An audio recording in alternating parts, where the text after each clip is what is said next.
How do you feel about your stuff? The things that you own, the things you have to keep track of and manage. Um, we have some interesting relationships, I think, with our possessions. And, I've heard the saying, as I'm sure you have, do we own our possessions or do they own us? And it's something worth considering. So, when I was about 11 years old, my family was evicted from our house, and we had a 24-hour period of time to get everything cleared out of this really large and lovely home. It was a major undertaking, and it was something that really shook up my world, because to that point, I had had everything, not only that I needed, but that I really wanted.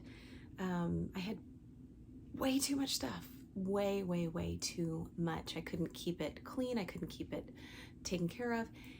And within a day, 98% of it went into storage, and I didn't see it for a year.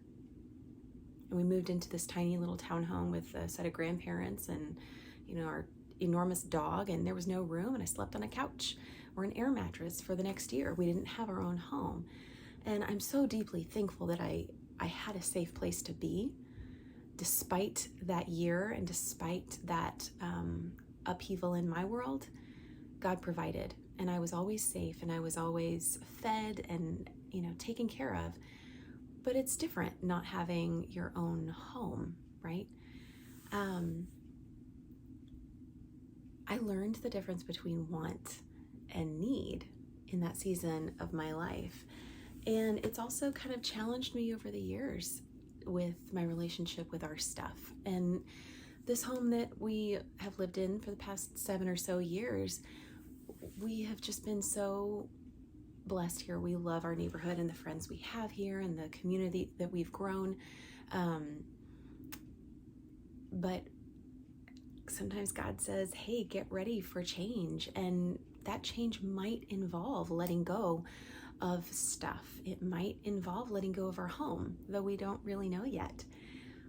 But am I going to hold clenched fists around the things that we have, or am I just going to open up and say, okay, God, you know what's best. So what are you going to do in this situation?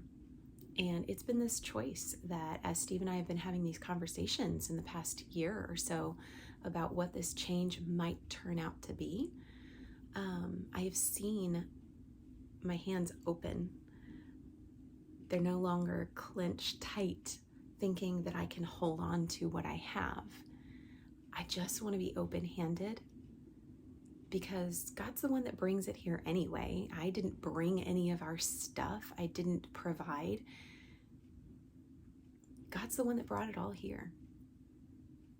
He's the one that gives, and he can take away. And oftentimes he'll do that because he has something better in mind for us, whether that's a physical thing or not.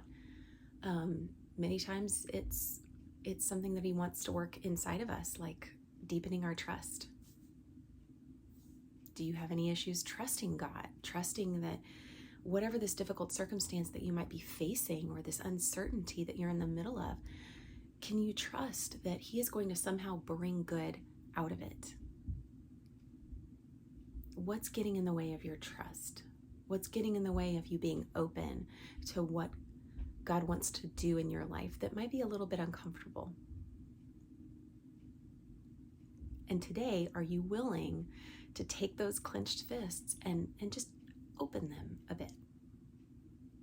Just be willing to trust what he might be doing in and around and through you.